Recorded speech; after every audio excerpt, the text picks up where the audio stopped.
Hey everyone, welcome to Being Classy. My name is Jessica, and in this video I want to show you how to add formatting, checklists, and tables in the Notes app on your iPhone. Don't forget to subscribe below and like this video if it was helpful for you.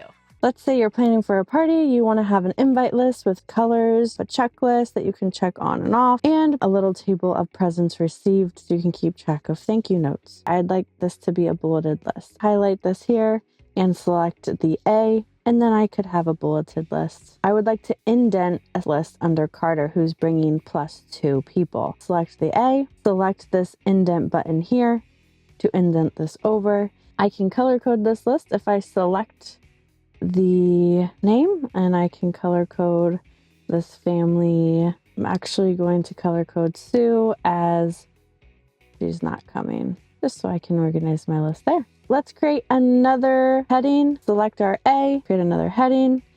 I am going to use the checklist format here, and I'm going to buy cake.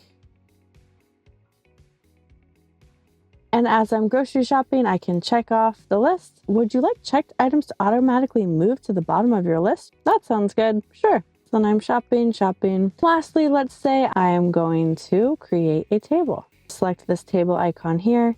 It'll automatically give me 2 rows and 2 columns. I need there to be more rows. Select the 3 dots here, add a row, select the 3 dots here, add a row, and repeat as needed. And I need more columns, so I'm going to select the 3 dots up here, add a column, the name of the person, the gift, and thank you card sent. Notice how my regular formatting icons down here, they're grayed out. As I'm trying to select them, nothing's happening. But I can still make my top rows bold. If I double click on the word and I select the arrow button here, I can format this to be bold, just to organize my table a little bit better. Once I maybe send it, maybe I'll use a little checkbox emoji to say I've sent it.